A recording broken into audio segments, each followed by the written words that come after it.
La Iglesia Príncipe de Paz te invita todos los domingos a las 11 de la mañana y 6 de la tarde a los servicios de adoración en el 1205 7th Avenue en Aurora, Illinois.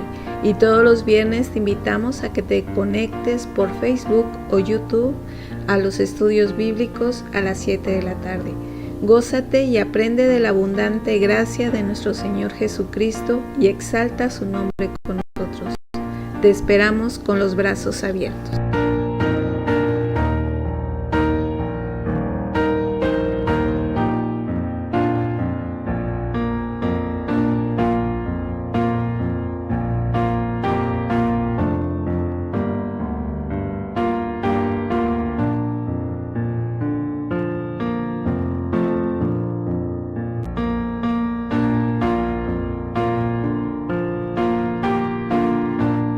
La Iglesia Príncipe de Paz te invita todos los domingos a las 11 de la mañana y 6 de la tarde a los servicios de adoración en el 1205 7th Avenue en Aurora, Illinois.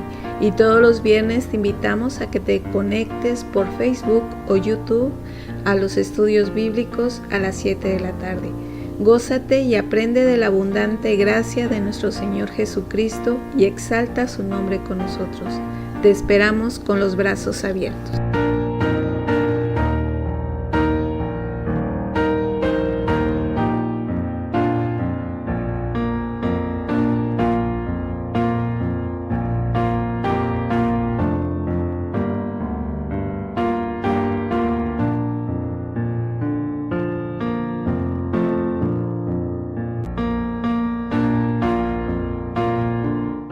Muy buenas tardes, queridos hermanos y amigos. Gracias por acompañarnos esta tarde. Estamos muy agradecidos que se toma el tiempo para estar con nosotros. Vamos a iniciar este estudio bíblico, nuevo por cierto, un nuevo estudio bíblico. Vamos a iniciar con palabra de oración. Señor, muchas gracias nuevamente te damos porque has sido tan misericordioso con nosotros. Gracias porque nos has permitido terminar de estudiar el libro de Job, con el cual tú nos has hablado tantas cosas y tantas maravillas acerca de ti. Y también nos hiciste ver muchas cosas acerca de nosotros mismos. Ahora te pido, Señor, cuando empezamos a estudiar el libro de Ezequiel, que tú también, Señor, nos guíes y que tú también, Señor, te muestres a través de esta enseñanza para que nosotros podamos aprender más de ti y querramos glorificar tu nombre y exaltarte cada vez más. Te amo, Señor, guíanos durante este aprendizaje, te lo suplico en el bendito nombre de Cristo Jesús, Señor nuestro. Amén. Bueno, hermanos, pues fue una oración un poco larga, ¿verdad? Agradecimientos y peticiones. Vamos a pasar ahora contestando preguntas. La pregunta es, ¿qué hacer con la parte de la historia de Esther cuando es llevada con el rey? Esta pregunta viene de mi hija Briseidi, allá en Carolina del Sur, donde ella radica. Y es una pregunta un tanto interesante. Les voy a decir por qué antes de pasar directamente a la lectura. Porque anda por ahí voy a decir un rumor bastante fuerte entre varios pastores y varias personas que se dedican a predicar de la palabra, en que quieren descartar el libro de Esther como un libro bíblico. Lo quieren poner casi como un libro apócrifo. Y algunos de ellos incluso empiezan a atacar la historia. Yo creo que de ahí viene esta pregunta, de que alguien probablemente leyó la historia, porque yo ya lo escuché de un pastor anteriormente, que él directamente se paró y dijo que el libro de Esther ni siquiera estaba en la Biblia. Claro que sí está en la Biblia. No se refería a la Biblia que actualmente nosotros tenemos, él se refería a los manuscritos, pero sí está en los manuscritos originales. Pero por alguna razón, no sé dónde lo escuchó él, cómo lo aprendió, y él basó toda una predicación acerca de esto, ¿verdad? Y también en esa predicación él también habló de este asunto del que yo voy a hablar. Es que usted ya tiene más o menos el enfoque. Es que le voy a invitar que vaya a Esther capítulo 2.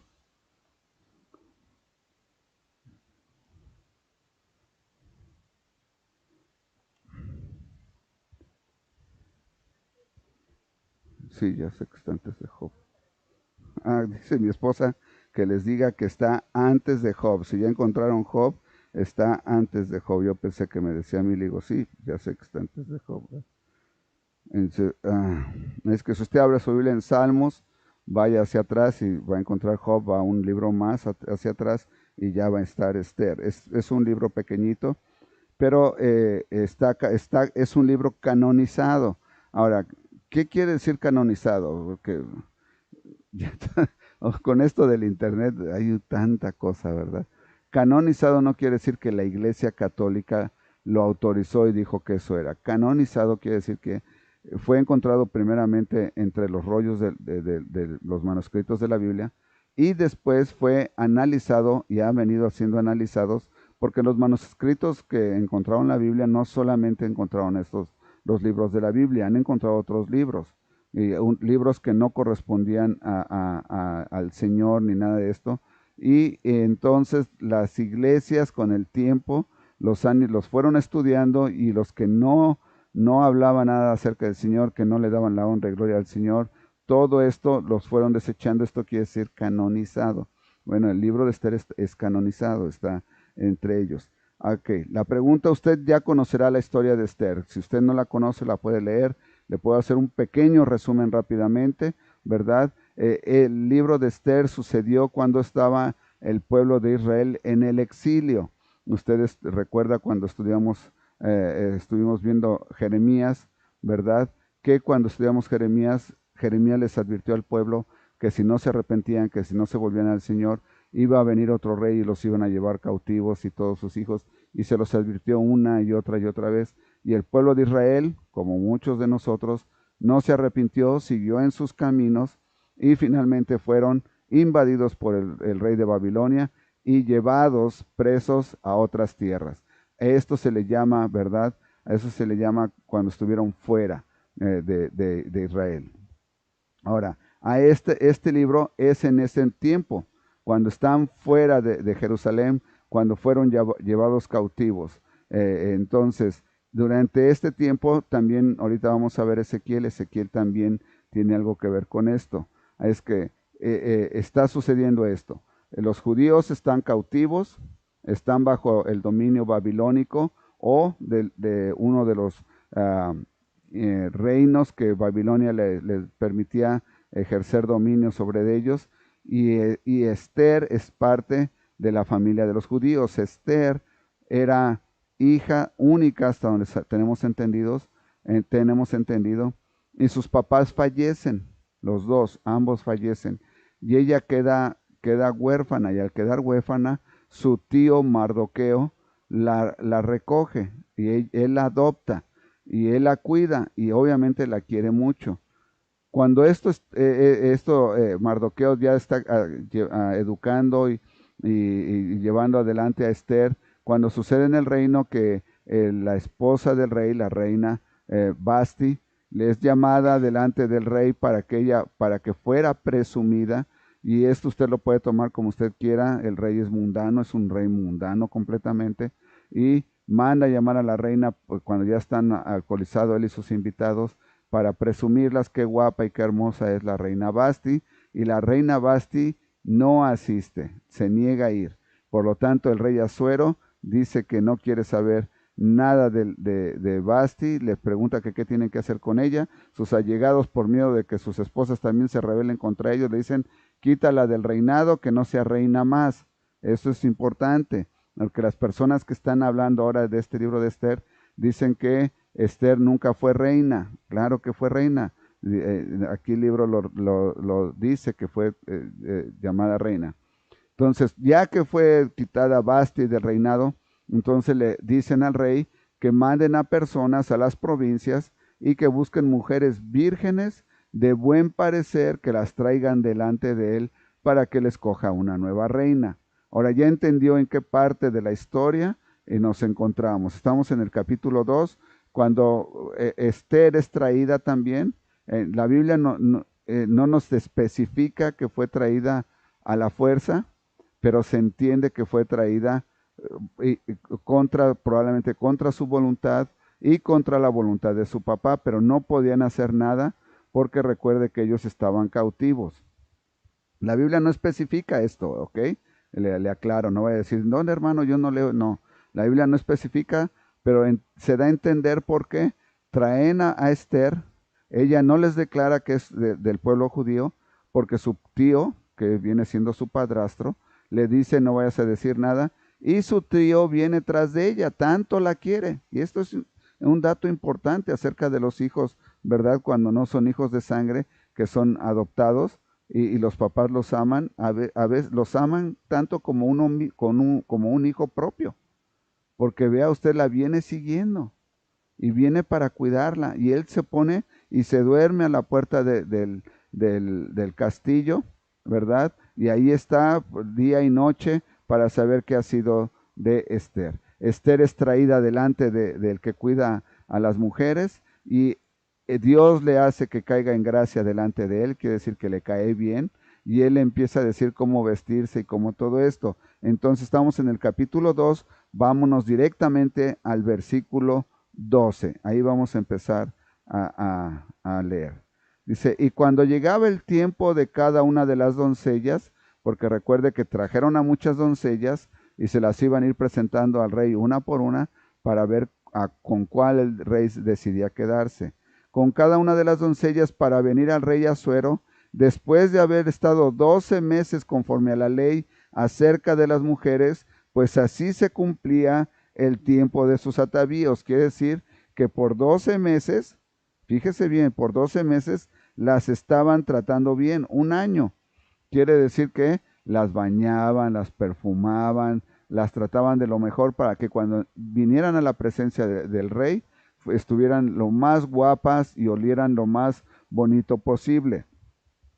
Esto es 6 meses con óleo de mirra y 6 meses con perfumes aromáticos y afeites de mujeres. ¿Se da cuenta? O sea, ahora hoy en día se ponen la cera esa que se arrancan todo, ¿verdad? Y a eso se refiere, ¿verdad? Afeites de mujeres.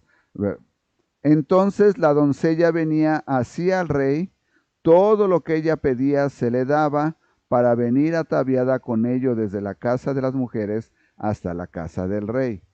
Ponga atención, versículo 13 es importante ese detalle. Ella venía, se refiere a la doncella que estaba en turno, venía por la tarde y a la mañana siguiente volvía a la casa, o sea, nada más estaba una noche prácticamente con el rey. Volvía a la casa segunda de las mujeres al cargo de Sasgaz, eunuco del rey, guarda de las concubinas, y no venía más al rey, salvo si el rey lo quería y era llamada por nombre.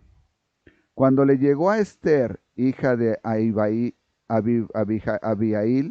tío de Mardoqueo, quien la había tomado por hija, el tiempo de venir al rey, ninguna cosa procuró, o sea, no pidió nada, sino lo que dijo Hegai, eunuco del rey, guarda de las mujeres, y ganaba Esther favor de todos los que la veían. O sea, Esther le caía bien a todo mundo, hermano. Fue pues Esther llevada al rey Asuero a su casa real en el mes 10, que es el mes de Tebet, en el año 7 de su reinado. Y el rey amó a Esther más que a las otras mujeres, y halló ella gracia y benevolencia delante de él, más que todas las demás vírgenes, y puso la corona real en su cabeza, y la hizo reina en lugar de Basti. ¿Se da cuenta? Cuando a usted le dicen estos nuevos pseudopastores o personas que le dicen que no, que ni siquiera nunca fue hecha reina, aquí nos dice claramente la palabra que fue hecha reina. Ahora, ¿en dónde viene ahorita todo esto? Porque estas mismas personas están diciendo que cómo fue posible que Esther y las concubinas fueran violadas. Y aquí la palabra no nos dice en ningún momento que fueron violadas. Ok, quiero que usted entienda esto y vea con claridad el entorno del versículo, ¿verdad? De la historia. Versículo 13 le dije, ponga atención. Entonces la doncella venía hacia el rey, todo lo que ella pedía se le daba.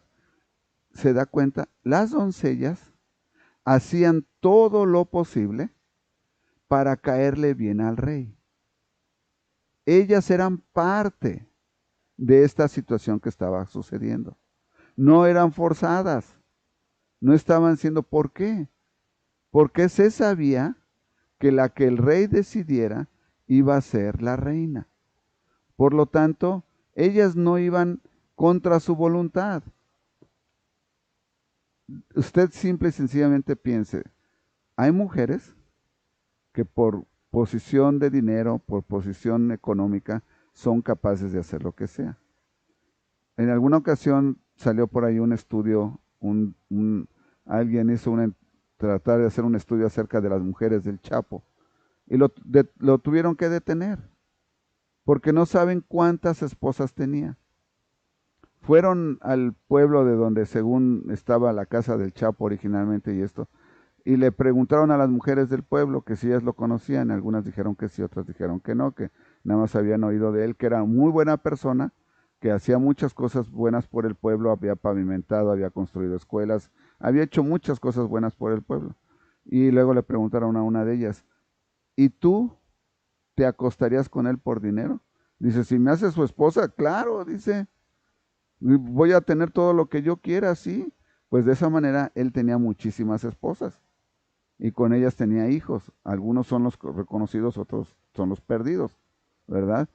Pero ahora, con esa idea, piensa en las doncellas que estaban yendo ante el rey Asuero, pensando en que podrían ser ellas las que iban a llegar a ser reina. Entonces, yo no creo que de ninguna manera iban con la idea de que iban a ser violadas y abusadas. Sí, me explico, ¿verdad? Ahora, ¿en qué consistía esto? La doncella iba con toda la idea de que si al rey le agradaba, la iba a volver a llamar. Y entonces había la posibilidad de que fuera reina. Entonces ellas hacían su mejor esfuerzo de caerle bien al rey. Eso era importante. Entonces nos dice que fue entonces llevada, versículo 16, Esther. Y Esther le cayó tan bien al rey que la amó. De ninguna otra doncella se dice. ¿Usted cree que el rey se enamoraría de una muchacha que está siendo obligada, forzada?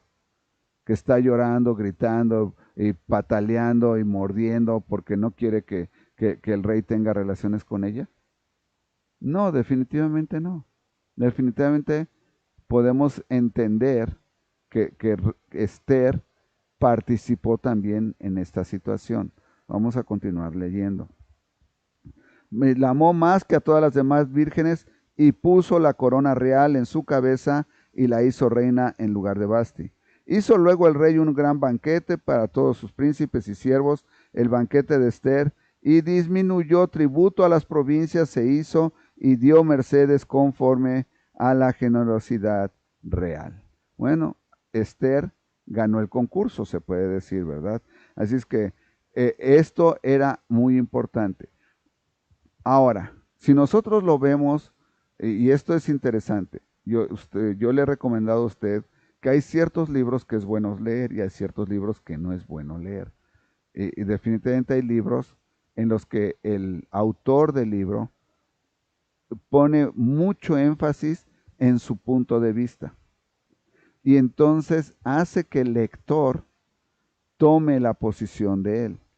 Y eso es lo que ha venido sucediendo acerca del libro de Esther, que autores externos a la Biblia, no el que escribió Esther, han escrito libros donde ellos creen que Esther fue violada, fue abusada y todo esto, pero no es así. Ahora veamos el entorno. Recuerda que le dije, ellos estaban en el exilio, habían sido transportados, no tenían sus propias reglas ni entonces ellos estaban sujetos a las reglas del lugar en el que estaban. Actualmente ya no tenemos esto. Actualmente la historia de Esther no la podríamos poner en nuestro tiempo actual. No hay manera. No hay manera, especialmente en el mundo occidental. Probablemente en la India podría ser, ¿verdad? Ahora que tuvimos hace ya bastante tiempo al pastor de la India, él nos comentaba que en la India él escoge quién casarse con su hijo y con su hija. Y tienen que ser personas de la misma casta o castas superiores si se puede. Pero creo que tienen que pagar algo. Por cierto, yo le pregunté esto de las castas, ¿cómo es esto de las castas? Porque yo decía, bueno, pues si nada más se dicen entre ellos, no, resulta que el gobierno lleva un control. Al nacer les dan junto con su acta de nacimiento, queda registrado a qué casta pertenece. ¿Se imagina? Y ellos sí arreglan matrimonios. Bueno, podría ser que tal vez esto se pudiera aplicar en ese tipo de lugares, ¿verdad? Sin embargo, en el mundo occidental donde nosotros nos encontramos, ya no, ya no. En algunas ocasiones los hijos se casan y le avisan a los papás. Yo conocí el caso de alguien que se fue a casar con su esposa y ya que estaban en el registro civil, esto sucedió en México, le hablaron por teléfono a su papá, a sus papás de él, porque la juez se entretuvo y no los iba a poder casar inmediatamente, iban a pasar una hora, y le llamaron a su papá que si querían, podían irlos a acompañar al registro civil. Eso es algo completamente que no está bien en la cultura occidental. Pero a lo que voy es, con todo esto, con todo esto, el, ya no hay permisos. Esto no lo podríamos traer acá. O sea, nadie podría obligar a alguien. Es que, ¿qué hacemos con esta historia? Lo primero que tenemos que hacer es analizarla en el contexto y aceptarla como el Señor nos la pone. ¿Qué es lo que tenemos que aceptar de Esther? Que Esther fue una gran bendición para el pueblo judío. Esther, por lo que usted puede leer en las páginas, no fue violada, no fue abusada, no fue forzada. E incluso inmediatamente trajo beneficios, no solamente a su pueblo, sino más tarde los libera, ¿verdad? Pero también a los pueblos. Acabamos de ver que el rey les bajó los impuestos inmediatamente e hizo un gran banquete porque le agradó tanto Esther, ¿verdad? Es que, ¿qué hacemos con esta historia? La tomamos tal cual. Fue algo en lo que se vio la mano de Dios poderosísima.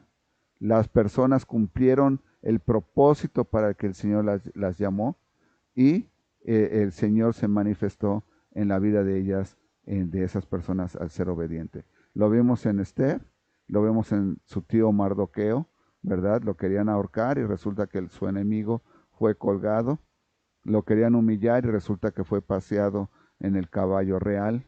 Y entonces, ¿qué hacemos con esto? Aceptamos que la voluntad de Dios es preeminente, siempre va a estar sobre nuestra voluntad, el propósito de Dios para nuestras vidas se va a cumplir y si nosotros somos obedientes, vamos a disfrutar cumpliendo la voluntad del Señor. Es que esta es la historia de Esther, parte de la historia, el gran debate que hay ahorita, y déjeme decirle que muchas de estas cosas están causando una gran división en el cristianismo y están causando que muchas personas, escúcheme esto, lo tomen como pretexto para desertar el cristianismo. Le digo lo tomen como pretexto porque nada más están buscando un pretexto. Y dicen, ahí está, si en la Biblia Esther fue violada, yo lo oí de un pastor. No hay tal, no hay tal. Y mi hija, el punto que me daba también me decía, bueno, el autor del libro de Esther no condena este acto que sucedió con Esther. No, porque era algo normal. Era algo normal, estaba completamente fuera de su control y había cierto interés hacia Esther, por parte de Esther. ¿Y cuál era? El que podía llegar a ser reina. Ahora, aquí entran muchos aspectos. La vanidad de las mujeres, ¿verdad? Y ahora, hoy en día, se nota también en los hombres. Una gran vanidad de que quieren ser las más bonitas, las de mejor cuerpo, que todo el mundo las vea, que todo mundo, que les digan, aquí hay ya también eso. Esther también fue tratada así, ¿verdad? Así es que yo creo que no hay tanto como nos lo quieren hacer creer los autores externos a la Biblia. Sin embargo, el contexto bíblico para nada nos apunta a una violación o a un abuso, de ninguna manera. Y sin embargo, podemos ver la voluntad de Dios cumpliéndose en el propósito para la vida de Esther y también de Mardoqueo, que al final también rescatan a todo el pueblo y es liberado. Es que espero les haya quedado clara la pregunta, si les quedó clara, digo, la respuesta. Es lo que espero les haya quedado claro. Y no se deje influenciar, no se deje influenciar por cualquier libro que usted lea. Le voy a decir esto. Cuando usted esté escuchando a algún predicador, o porque ahora ya la gente tiende más a escuchar que a leer, o leyendo algún libro, si el libro usted nota que en algún punto pone en tela de juicio o le causa a usted duda o quiere causarle dudas acerca de la Biblia, mire, póngalo a un lado, vaya y lea e investigue sobre lo que el libro está queriendo decir. Y si usted encuentra que este libro está falso, está cometiendo algo que no está bien, deséchelo. No deje que el libro le siga influenciando en su forma de pensar. Porque mucha gente se da de golpes de pecho. Es que yo he leído muchísimos libros cristianos y también he leído muchísimas veces la Biblia, pero el libro fulano de tal habla de esta cosa y creo que está en lo acertado momento. Ya le está dando usted la autoridad a ese libro en lugar de darle la autoridad a la palabra de Dios. La palabra de Dios está por sobre todos los libros o autores que usted pueda encontrarse. ¿Ok? Así es que habiendo dicho eso, vamos a pasar a nuestro estudio bíblico. Usted lo tiene ahí en su pantalla.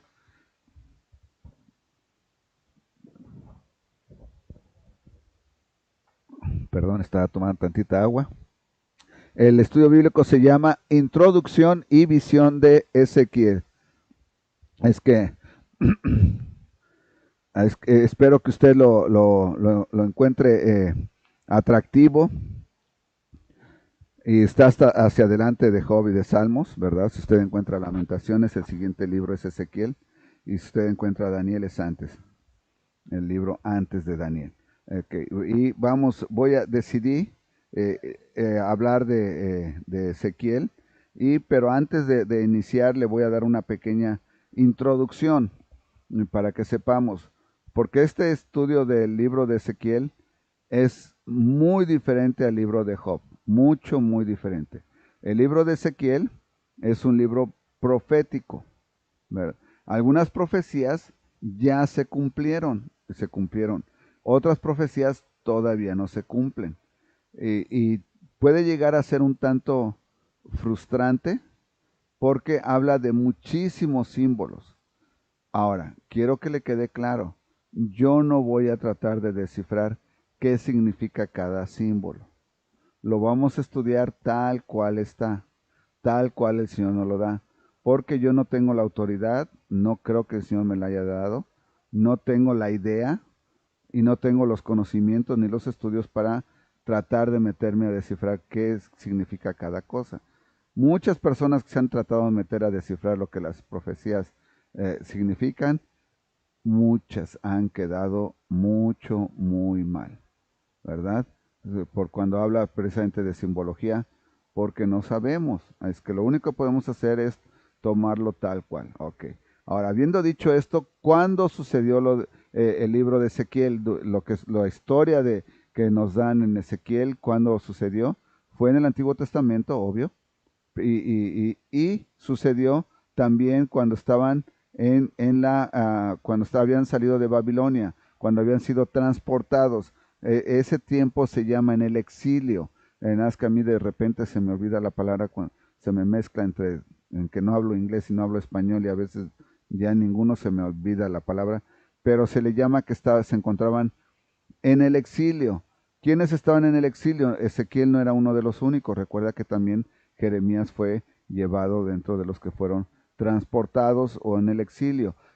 ¿Quién los llevó? Babilonia, advertidos por Jeremías. Y cuando Babilonia los tomó y los llevó por castigo, porque el Señor les dijo, basta, ustedes no entienden, les he dado una y otra oportunidad de arrepentirse, y ustedes no se arrepienten. Incluso quisieron matar a Jeremías, usted recordará, lo hicieron sufrir bastante, y bueno, finalmente son extraídos de su tierra, que el Señor los había llevado, y son llevados en el exilio. Durante este tiempo se encuentra Ezequiel. Ahora, ¿quién era Ezequiel?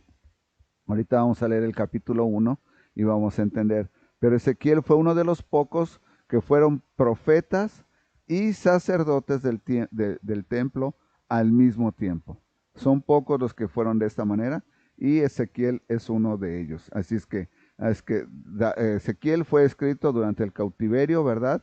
Durante el tiempo que fueron sacados de Babilonia, y es meramente profético. No se vaya a desalentar si usted quisiera saber qué significa una cosa u otra, porque definitivamente nos va a decir cosas que nos van a sorprender iniciando en el capítulo 1, iniciando luego. Le van a decir cosas que le van a sorprender y lo van a dejar así como, ¿qué? Pero son muy interesantes porque el Señor le permitió a Ezequiel verlo. Es que vamos a iniciar capítulo 1, voy a iniciar en los primeros 2 versículos como frecuentemente lo hacemos. Bueno, voy a hacer con los primeros 3. Aconteció en el año 30, en el mes cuarto, a los 5 días del mes, que estando yo en medio de los cautivos, junto al río Quebar, los cielos se abrieron y vi visiones de Dios. Oh, qué interesante. En el 5.º año de la deportación del rey Joaquín, a los 5 días del mes, vino palabra de Jehová al sacerdote Ezequiel, hijo de Buzi, en la tierra de los caldeos, junto al río Quebar. Vino allí sobre él la mano de Jehová. Oremos. Padre, muchas gracias te damos porque tú nos permites estudiar el libro de Ezequiel. Señor, me declaro incompetente completamente, Señor, para tratar de descifrar todos los símbolos que tú nos has dado a través de él. Y sé también, Padre, que ese no es tu plan. Pero, Padre, me declaro completamente impotente y humillado delante de ti, y reconozco, Señor, que solamente tú nos puedes traer conocimiento, solo tú eres el único que nos puedes traer aprendizaje, solamente tú eres quien nos puedes enseñar qué es lo que quieres que aprendamos acerca de este libro profético que tú has permitido que quede plasmado en tu palabra, Señor, por los siglos de los siglos. Obra, Señor, en nosotros, guíanos, y te pido bendición para cada uno de aquellos que de alguna manera participemos en estos videos. Que la mano del Espíritu Santo y de tu Hijo Jesucristo y la tuya misma sea evidente cuando estudiemos estos libros. Danos, Padre, danos el conocimiento que necesitamos extraer de ellos. Úsame, Señor, como una herramienta. Quiero ser una herramienta útil para honra y gloria tuya. En el bendito nombre de Cristo Jesús, Señor, nuestro oro. Amén. Así es que lo primero que nos dice el libro de Ezequiel, que fue él quien lo escribió, nos dice en dónde estaba y cuándo era. Las fechas son importantes porque él mismo nos hace saber que estaba en el cautiverio. Ahora, los estudiosos de la Biblia creen que Ezequiel estaba triste. En ese momento estaba triste porque no se le había dado la oportunidad de ejercer su sacerdocio, porque había sido extraído, llevado cautivo, y porque no se le había dado esa oportunidad, él estaba triste y piensan que por eso estaba sentado junto al río. Bueno, cuando estaba ahí, eso solamente es alguien que cree. La Biblia nos dice que estaba sentado en el río junto a ellos, pero ya nos habla de él como sacerdote. Dice, en el 5.º año de la deportación del rey Joaquín, a los 5 años del mes, vino palabra de Jehová al sacerdote Ezequiel. Quiere decir que aunque los estudiosos de la palabra dicen que todavía no ejercía el sacerdocio, él ya tenía el título de sacerdote, ¿verdad? Y ahora aquí nos especifica quién es Ezequiel. Dice, Ezequiel, hijo de Buzi. O sea, quiere decir que el papá de Ezequiel era Buzi. ¿Quién es? No tenemos más conocimiento de él. En tierra de los caldeos, junto al río Quebar, Quebar vino allí sobre él la mano de Jehová. Ahora recuerde que ¿en dónde están? En el exilio. No están en Jerusalén, están en la tierra de los caldeos, que son y eran sus enemigos. Ahí están él sentado, ¿verdad? Y cuando está ahí, tiene esta visión. Vio ¿qué dice? Junto al río que vino allí sobre él la mano de Jehová, y miré y aquí veía al norte un viento tempestuoso y una gran nube con fuego envolvente, y alrededor de él un resplandor, y en medio del fuego algo que parecía como bronce refulgente. Él tiene esta visión que no sabemos qué es hasta este momento, ¿verdad? Y es muy parecido a lo que Moisés y el pueblo de Israel experimentó cuando salió, ¿verdad? Que era un torbellino y también una nube de fuego, perdón, una columna de fuego. Y cuando Job, un torbellino y el Señor le hablaba desde ella. Ahora Ezequiel también ve un torbellino, ¿verdad? Pero ahora ve algo más, que dice un fuego envolvente y alrededor de él un resplandor y en medio del fuego algo que parecía bronce refulgente. Ahora, usted tiene que, por alguna razón, hasta ahorita me estoy acordando que tenía la fotografía y no la puse en la presentación, pero usted tiene que ir haciéndose la idea, primeramente, de que usted está viendo una nube de fuego. En ella, dentro de ella, usted haga de cuenta que está viendo algo brillante y es parecido al oro, pero es bronce, es menos brilloso y que está en medio de ella, ¿verdad? Y que brilla, es lo que nos está relatando. Y en medio de ella, la figura de 4 seres vivientes. Ahora, esto es interesante, porque en medio de la nube hay 4 seres vivientes. Y esta era su apariencia. Ahora, aquí va a empezar a relatar cómo se parecían los seres vivientes. Y yo lo voy a ir leyendo y si mi hijo me hace favor de regresar tantito a la donde puse el título, ahí está usted, esa es la imagen de los seres vivientes. Véala usted cómo la la va a ir describiendo la palabra. Y esta era su apariencia, había en ellos semejanza de hombre. Usted los puede ver que están parados como si fueran seres humanos. Cada uno tenía 4 caras y 4 alas. Interesante. Fíjese bien. También en otro lado, en Éxodo se nos relata a los querubines que estaban en el lugar santísimo, que también tenían 4 alas. Y los pies de ellos eran derechos y las plantas de sus pies como plantas de pie de becerro. O sea, no tenían pies de ser humano, sino como si fueran de vaca. Y centellaban a manera de bronce muy bruñido. Debajo de sus alas, a sus 4 lados, tenían manos de hombre. Fíjese bien. Y sus caras y sus alas por los 4 lados. O sea, tenían manos de hombre, tenían alas y tenían caras, 4. Con las alas se sujetaban el uno al otro. O sea, que estaban, vamos a decir, tomados de las manos, pero tomados de las alas, ¿verdad? No volvían cuando andaban, sino cada uno caminaba derecho hacia adelante. Ahora, usted imagínese, por favor, a 4 seres que se están tomados de las alas. No pueden estar en línea, ¿verdad? Porque se están tomando uno con el otro. Entonces, ¿en qué están? En un como círculo, tocándose las alas uno con el otro y están en un como círculo, el uno al otro. No se volvían cuando andaban, sino que cada uno caminaba derecho hacia adelante. O sea, de tal manera que no importa hacia dónde caminaran, era hacia adelante, por las caras que tenían, ¿verdad? Y el aspecto de sus caras, ahora aquí viene cómo parecían sus caras. Una era de hombre, ustedes lo vieron ahí en la imagen que mi hijo me hizo favor de ponerles. Una era de hombre, una era de león, y al lado derecho de los 4, y cara de buey a la izquierda en los 4. Asimismo había en los 4 cara de águila, 4 caras. Qué interesante, ¿verdad? Qué interesante de estos seres que Ezequiel está viendo. Ok, entonces vamos a recontar. Tienen alas de ángeles, 4 alas, tienen manos, tienen pies, piernas, pero los pies son de becerro.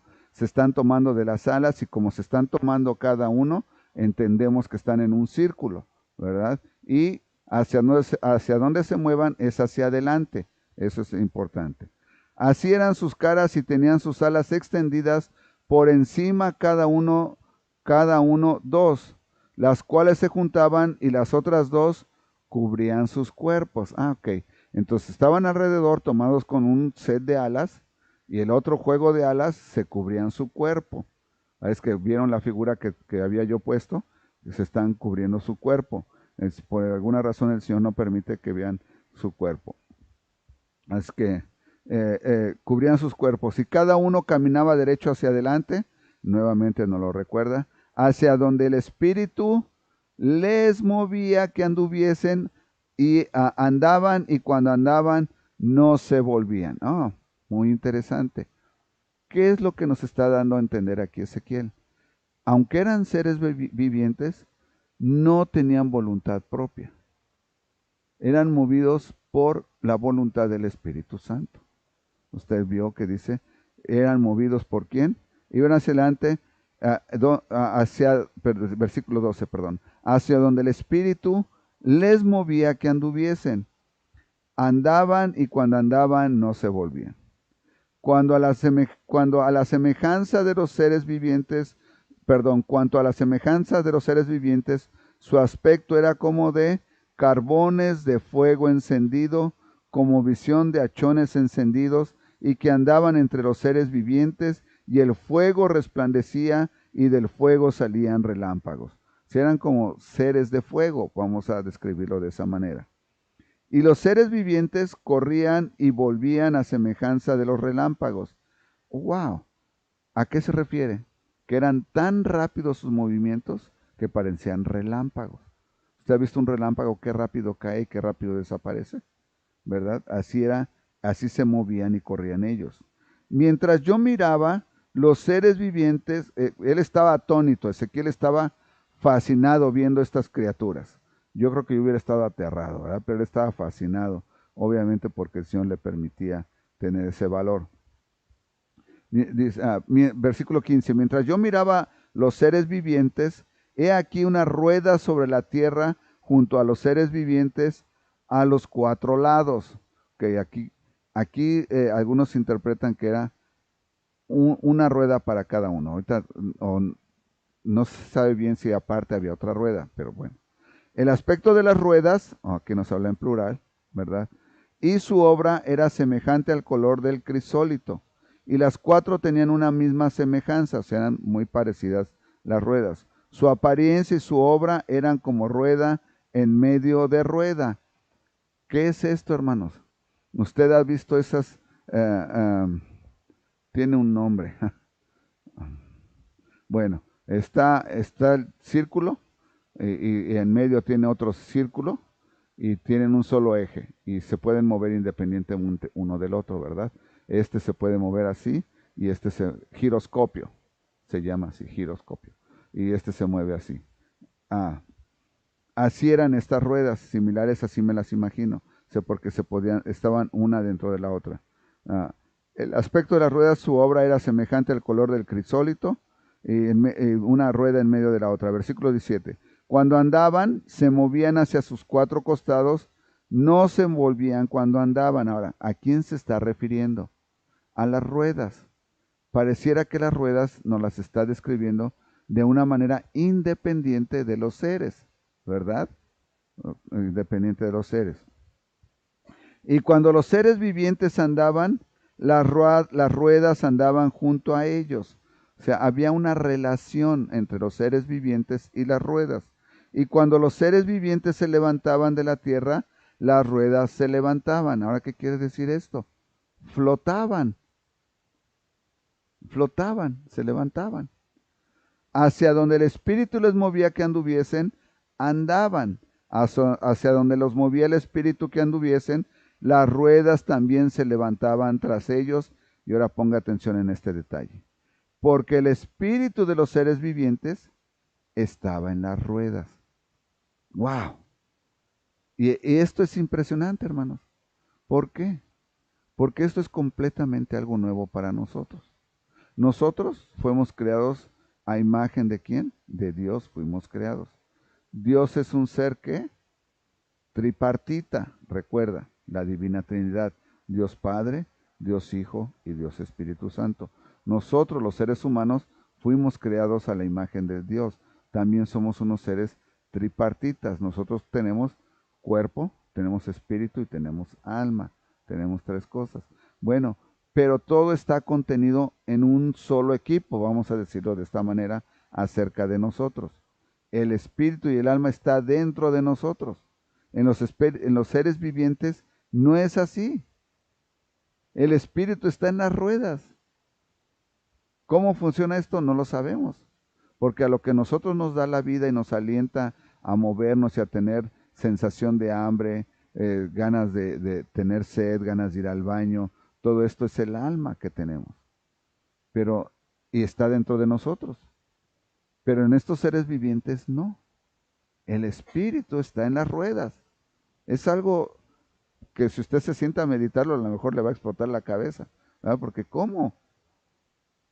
Ahora, esto es interesante porque recuerde que nosotros tendemos a pensar a como nosotros vivimos y conocemos. Y cuando nosotros vemos y vemos otra cosa diferente a la que conocemos, se nos hace completamente inaudito. Bueno, pues esta es una de esas cosas. El espíritu está en las ruedas. Versículo 21.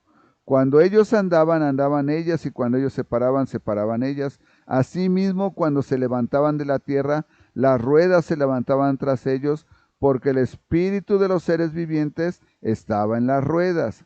Versículo 22. Y sobre la cabeza de los seres vivientes aparecía una expansión a manera de cristal maravilloso, extendida encima sobre sus cabezas. Ahora, aquí es donde viene ya. Vamos a empezar a ver.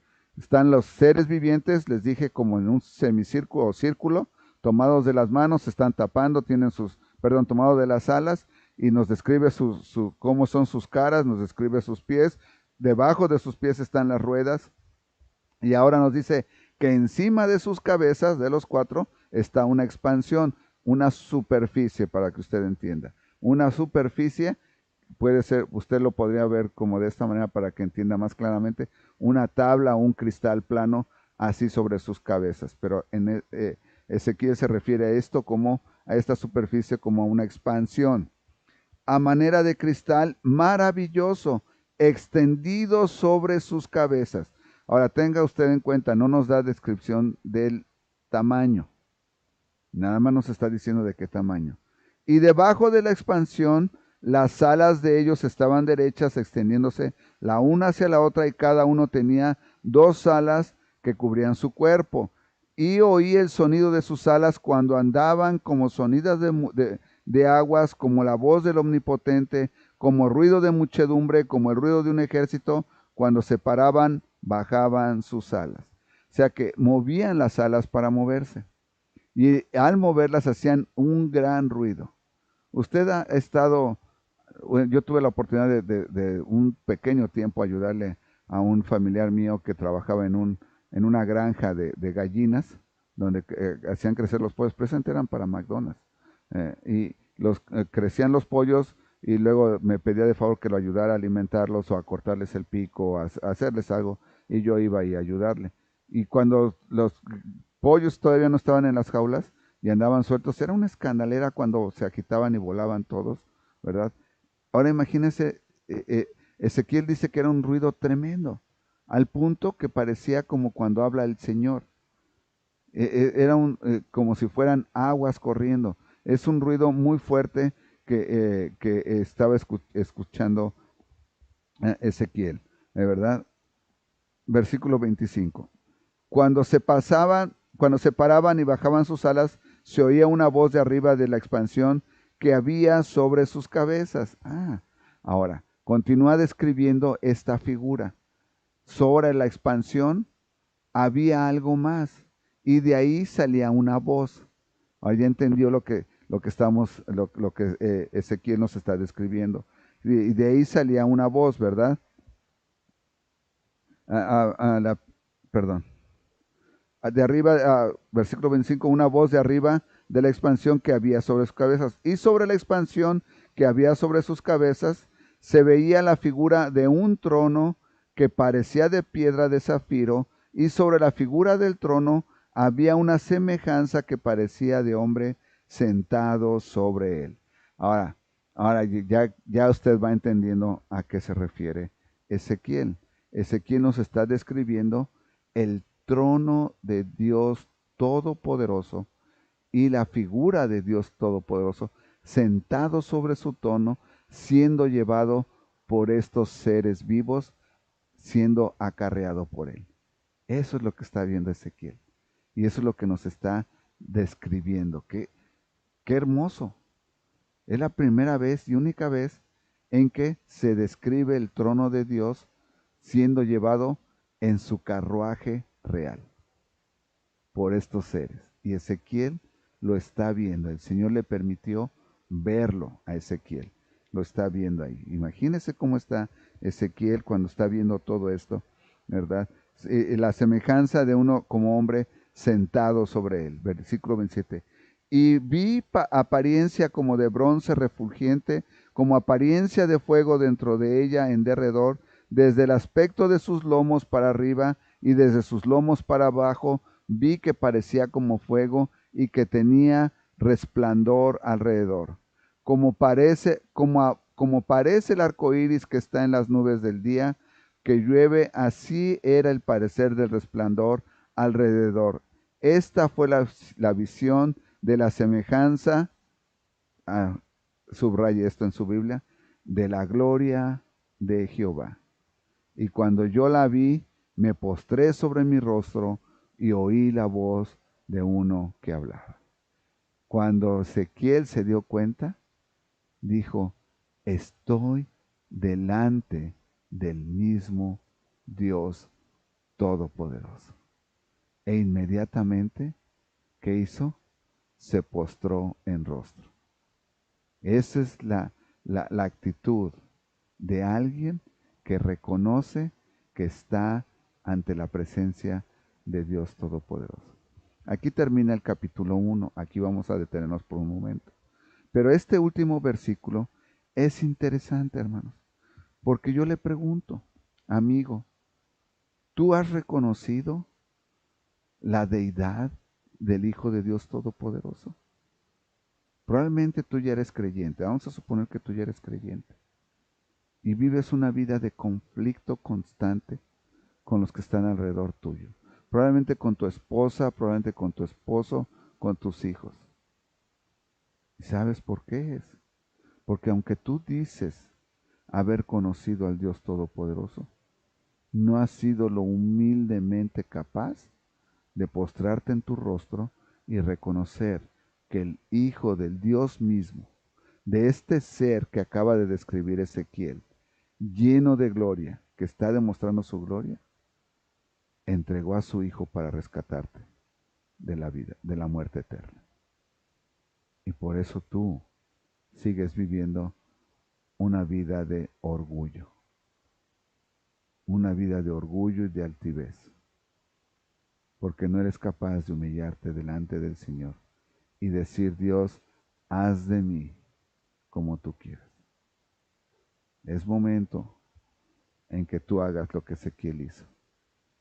Te postres con tu rostro en tierra y hables con el Señor y le digas, Señor, perdóname por todo lo que te he fallado. Pero probablemente también está entre nosotros alguien que no conoce al Señor Jesucristo como Salvador todavía. Y tú no puedes ver estas descripciones de Ezequiel con el mismo asombro que nosotros las vemos, porque tú todavía no eres hijo de Dios Todopoderoso. El Señor te está llamando en este momento. No es casualidad que tú estás viendo este video, no es casualidad. El Señor inició en ti la curiosidad. Vamos a ver de qué habla este hombre. Y la inició en ti porque Él quiere que tú le conozcas. Él quiere que tú sepas de Él. Y quiere que tú sepas que te ama. Que te ama. Pero Él no te ama pecador como eres. Él te ama y te quiere ver vestido de las ropas reales de su Hijo Jesucristo. Esas ropas que fueron manchadas con su propia sangre cuando fue entregado en la cruz del Calvario para pagar por tus pecados y por los míos. Sí, lo que sufrió el Señor Jesucristo fue injusto para Él. Y solamente lo hizo para rescatar a un pecador como yo y como tú. Él te invita a que el día de hoy le reconozcas como Salvador. Que tú reconozcas que has pecado contra Él, que cuando has fumado marihuana, que cuando has tomado cocaína, que cuando te has alcoholizado, cuando has maldecido, cuando has mentido, cuando has visto pornografía, cuando te has metido con personas con los que no estás casado ni casada, has cometido pecados contra Él. Y esos pecados lo han ofendido grandemente. Y porque tú ofendiste al Dios Todopoderoso, Él dice que la paga por ese pecado es ser lanzado al lago de fuego eterno, lejos de su presencia. Y Él te da una oportunidad más, como se la dio al pueblo de Israel una y otra vez. Y te dice, pero si tú te arrepientes de tu pecado, si tú te arrepientes de tu pecado, entonces escúchame bien, un arrepentimiento legítimo. Mi Hijo Jesucristo tomará el castigo que tú mereces para que tú puedas venir al cielo a gozar la eternidad junto conmigo. Es lo que te está ofreciendo el día de hoy. Nadie más te puede amar tanto para entregar su vida en la cruz como Jesús lo hizo. Él te está invitando. Tú puedes llegar a asombrarte con lo que la Biblia habla y a decir, ese es mi Dios todopoderoso. Ese ser que está describiendo Ezequiel es mi Dios todopoderoso. En esta tarde yo voy a hacer una oración. En esa oración te voy a dar los elementos que tú necesitas para que tú con tu propia voz hables con Dios y le pidas perdón por tus pecados. Yo no puedo pedir perdón por ti. Tienes que hacerlo tú mismo. Es una situación personal. Vamos a inclinar nuestro rostro, cerramos nuestros ojos y hablamos con Dios Todopoderoso y le decimos, Dios, acabo de aprender esta tarde que yo no conozco tu gloria. Yo no me asombro de tu poder, porque no te conozco. He escuchado de ti. He escuchado la palabra Dios miles de veces, millones tal vez, pero no te conozco como alguien activo en mi vida. Y no te conozco porque vivo en pecado. Y tú eres enemigo del pecado. Pero Señor, también he aprendido que tu Hijo Jesucristo vino a esta tierra para pagar por mis pecados. Y esto me ha hecho entender que te he ofendido tanto con mis pecados, tanto, que la pena que merezco es ir al infierno por la eternidad. Te pido perdón por haber pecado contra ti. Acepto que el Señor Jesucristo tome mi lugar en mi castigo. Señor Jesucristo, perdóname. Perdóname porque te he causado tanto dolor. Padre Celestial, acéptame en tu reino. Escribe mi nombre en el libro de la vida eterna y séllame con el Espíritu Santo. Quiero ser tuyo por la eternidad. Te lo suplico en el bendito nombre de ahora mi Salvador, el Señor Jesucristo. En este bendito nombre oro. Amén. Espero usted haya puesto atención a esta oración y que prontamente nos comparta que usted ya recibió al Señor Jesucristo como Salvador. Bueno, antes de ser despedidos, déjenme les recuerdo que el domingo 4 de agosto, si me haces favor, Alan, el domingo 4 de agosto a la 1:30 tendremos el servicio de dedicación del templo aquí en la ciudad de Aurora.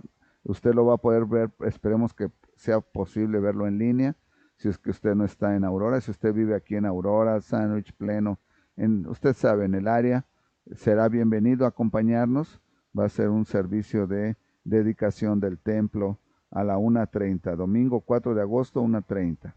Y bueno, también todos los días a las 7 de la tarde tenemos la cadena de oración. Nos gustaría que nos acompañe todos los días a las 7 de la tarde. Y la intención es que el Señor nos guíe a aquellos que están deseosos de escuchar de su palabra, que están esperando a ser invitados para que se reúnan con nosotros a la iglesia. Bueno, sin más, después de la oración final tenemos un anuncio para usted. No se vaya, vamos a ser despedidos en palabra de oración. Bendito Padre Celestial, gracias Señor, gracias por habernos permitido estudiar este primer capítulo de Ezequiel y de encontrar, Señor, esta descripción tan peculiar, tan detallada de tu trono, de lo que Ezequiel se refiere a tu gloria. Gracias, Señor, porque a través de esto te conocemos aún más, Padre. Ayúdanos a que nuestra cabeza, nuestro cerebro, pueda entender con claridad este mensaje. Y ayúdanos también, Señor, a meditar en ti constantemente. Te amo, Señor, y te pido que continúes con nosotros el resto de la tarde y que mientras hacemos este estudio también podamos entender con claridad tu mensaje para nuestras vidas. Te lo suplico en el bendito nombre de la hora mi Salvador, el Señor Jesucristo. En este bendito nombre oro. Amén. Estamos despedidos, que Dios le bendiga. Gracias por acompañarnos.